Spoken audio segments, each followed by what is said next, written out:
수업을 시작하겠습니다. 이 수업은 웹1 HTML과 인터넷 수업에 의존하고 있는 수업입니다. 만약 여러분이 이러한 웹 기술을 잘 모르신다면 웹1 수업을 먼저 보시고 이 수업을 볼 것을 권해드립니다. 또 OOS라고 하는 기술은 여러 가지 애플리케이션 기술들, 예를 들면 PHP, Node.js, Ruby, Python, Java와 같은 기술을 이용해서 구현되는 기술이기 때문에 여러분이 애플리케이션 기술들이 익숙하지 않다면 이번 영상에서 설명드리는 OOS가 무엇인지에 대한 얘기만 들으시고 실제 공부는 미래로 유보하시는 것이 좋겠습니다. 자, 우리가 OOS를 살펴보기에 앞서서 먼저 생각해 봐야 될 것은 이 OOS라고 하는 기술과 관련해서 이 세 개의 참여자가 등장하는데 각각이 누구인지를 살펴보는 것이 먼저일 것 같습니다. 한번 살펴볼까요? 자, 우선 나의 서비스가 있습니다. 예를 들면 오픈 튜토리얼스 org라고 쳐봅시다. 예. 그리고 이 서비스를 사용하는 사용자가 있을 겁니다. 이 사용자는 우리의 서비스를 이용하고 있겠죠. 자, 그리고 또 하나는 나의 서비스가 연동하려고 하는 그들의 서비스가 있습니다. 이를테면 구글, 페이스북, 트위터 이런 것이죠. 그래서 예를 들면 사용자가 우리 서비스에 접속해서 글을 썼다 또는 어떤 글을 봤다 라고 하면 나의 서비스가 사용자를 대신해서 구글과 같은 서비스의 칼린더에다가 날짜를 기록한다든지 또는 페이스북에다가 글을 썼다, 글을 봤다라는 것을 공유해 준다든지 이러한 것들을 하고 싶지 않나요? 그러기 위해서는 우리가 사용자로부터 그 사용자가 사용하고 있는 그들의 서비스에 접근할 수 있도록 허가를 받아야 됩니다. 가장 쉬운 방법은 그들의 서비스에 사용자의 아이디와 비밀번호가 있겠죠. 그것을 사용자로부터 전달받아서 우리가 사용자의 아이디와 비밀번호를 기억하고 있다가 실제로 그들의 서비스에 접속할 때 그 아이디와 비밀번호를 이용하는 거예요. 이것은 아주 간단하고 그들의 서비스의 모든 기능을 다 사용할 수 있기 때문에 아주 강력한 방법입니다. 하지만 이것은 상당히 위험하고 걱정되는 방법이에요. 자, 사용자 입장에서는 자신의 구글, 페이스북과 같은 서비스의 아이디와 비밀번호를 처음 보는 서비스한테 맡겨야 되는 거예요. 그러면 이 처음 보는 서비스를 믿을 수 있어요? 믿을 수 없죠. 믿으면 안 돼요. 그렇죠? 그럼 그걸로 나쁜 짓을 할 수 있단 말이죠. 그리고 우리가 갖고 있는 아이디 비밀번호를 많은 사용자들은 그 서비스에서만 사용하는 것이 아니라 자기가 사용하는 거의 모든 서비스에 똑같은 아이디 비밀번호를 사용하는 사용자들이 많기 때문에 그 정보가 유출되게 되면 굉장한 보안 사고가 일어나게 되는 겁니다. 뿐만 아니라 우리 입장에서도 그것은 좋은 일이 아니에요. 사용자의 생명줄과 같은 아이디 비밀번호를 우리가 맡고 있기 때문에 이것이 유실됐을 때 겪게 될 여러 가지 고초들은 상상만 해도 끔찍하지 않나요? 또 그들의 서비스 입장에서도 구글이나 페이스북과 같은 회사 입장에서도 자신들의 사용자의 아이디와 비밀번호를 신뢰할 수 없는 제3자가 가지고 있다는 것은 매우 불만족스러운 상황일 것입니다. 바로 이러한 상황에서 우리를 구원해 줄 도구, 그것이 바로 OOS입니다. OOS를 이용하면 훨씬 더 안전하게 우리가 만든 서비스를 그들의 서비스와 상호작용할 수 있게 됩니다. 자, 그럼 OOS를 이용하면 어떤 변화가 생기는지를 살펴볼까요? 이전에 우리가 그들의 서비스의 아이디와 비밀번호를 나의 서비스가 가지고 있었는데 이제 대신에 저 유저의 요청에 의해서 그들의 서비스가 아이디 비밀번호 대신에 액세스 토큰이라고 하는 일종의 비밀번호를 발급해요. 그리고 저 액세스 토큰은 첫 번째, 그들의 서비스의 아이디와 비밀번호가 아니다라는 장점이 있고요. 두 번째, 그들의 서비스가 갖고 있는 모든 기능이 아니라 그 중에 나의 서비스가 꼭 필요한 필수적인 기능만 부분적으로 허용하는 비밀번호예요. 그래서 그들의 서비스의 액세스 토큰을 우리가 OAuth를 통해서 획득한 다음에 그 액세스 토큰을 통해서 그들의 서비스에 접근해서 데이터를 가져오고 수정하고 생성하고 삭제하는 작업을 할 수 있게 되는 것입니다. 바로 이것을 가능하게 해주는 기술이 뭐라고요? OAuth이고 OAuth를 통해서 우리는 뭘 얻어낼 수 있다고요?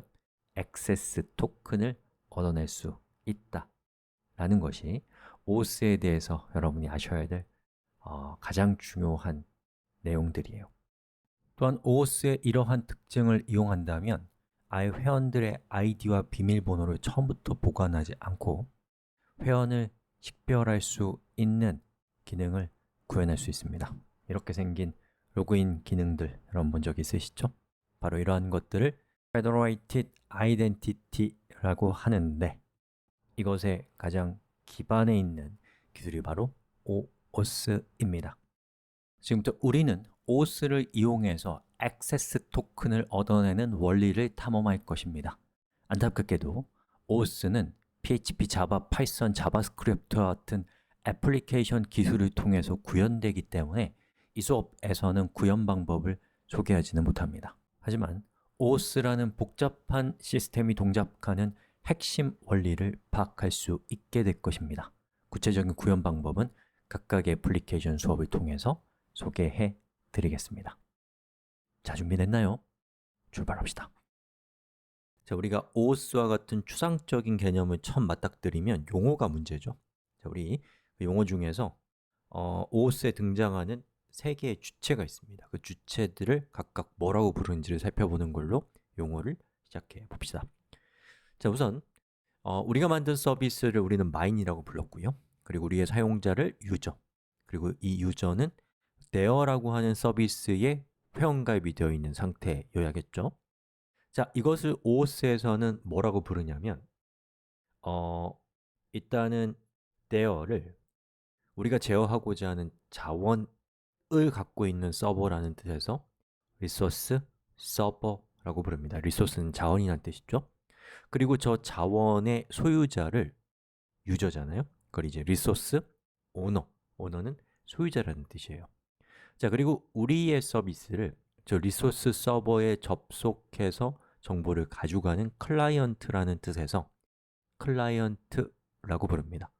리소스 서버와 클라이언트, 그리고 리소스 오너 이렇게 3자 간의 관계가 OAuth의 핵심이라고 할 수가 있어요. 근데 여러분이 OAuth의 공식 매뉴얼을 보면 Authorization 서버라고 하는 서버가 한 대 더 있는데요. 자, 리소스 서버는 데이터를 가지고 있는 서버, Authorization 서버는 인증과 관련된 처리를 전담하는 서버이고 공식 매뉴얼에서는 저 두 가지를 구분해서 보여주지만 우리는 그냥 저걸 합쳐서 리소스 서버라고 해서 좀 더 간략하게 여러분에게 설명을 드리겠습니다.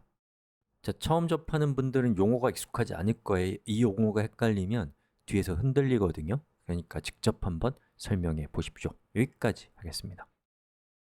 자, 지금부터 OAuth를 등록하는 절차를 우리 살펴볼 건데요. 그 첫 번째 절차는 등록입니다. 자, 우리의 상황은 현재 이래요. 자, 보시는 것처럼 리소스 서버, 오너, 클라이언트가 있습니다. 자, 그럼 우리의 클라이언트가 리소스 서버를 이용하기 위해서는 리소스 서버의 승인을 사전에 받아놔야 돼요. 예, 그걸 이제 등록이라고 하는데 자, 등록하는 방법을 살펴봅시다. 자, 서비스마다 다 달라요. 등록하는 방법이. 하지만 공통적인 것은 클라이언트 아이디와 클라이언트 시크릿 그리고 authorized redirect URL 이 세 가지 요소를 공통적으로 받습니다. 그래서 클라이언트 ID라고 하는 이 값은 우리가 만들고 있는 애플리케이션을 식별하는 식별자 ID라고 할 수가 있고 클라이언트 시크릿이라고 하는 요것은 그것에 대한 비밀번호입니다. 그래서 이 ID는 외부에 노출될 수 있어요. 괜찮아요, 노출돼도. 하지만 클라이언트 시크릿은 절대로 외부에 노출되면 안 돼요. 엄청난 보안 사고가 일어납니다. 자, 그 다음에 Authorized redirect URLs라고 하는 것은 이 authorize는 뭐 권한을 부여하다 이런 뜻이거든요. 그래서 이 리소스 서버가 그 권한을 부여하는 과정에서 우리한테 authorize 코드라고 하는 값을 전달해 줄 거거든요. 그때에 이 주소로 전달해 주세요 라고 알려준 거예요. 그러면 이제 그 리소스 서버는 저 주소 말고 다른 데서 요청하면 그걸 무시하겠죠. 자, 요게 이제 기본적인 구조입니다.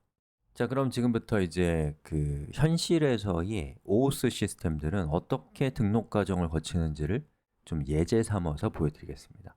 몇 가지를 보면 이제 좀 더 감이 오잖아요. 자, developersfacebook.com은 페이스북의 개발자 페이지인데요. My apps라고 되어 있는 부분에 보면 add new app이라고 되어 있죠. 자, 클릭합니다. 그럼 이제 create a new app id라고 나오고요. 여기 display name에다가 여러분이 그 자신의 주소를 적는 거예요. 뭘로 할까요? open tutorials create app id 클릭. 그럼 보시는 것처럼 이런 화면이 뜨고요. 그 중에서 페이스북 로그인을 셋업하면은 이런 화면이 뜨는데 우리는 웹을 할 거니까 웹을 클릭하십시오. 그리고 여러분의 사이트를 입력하는 거예요. 자, 끝났어요.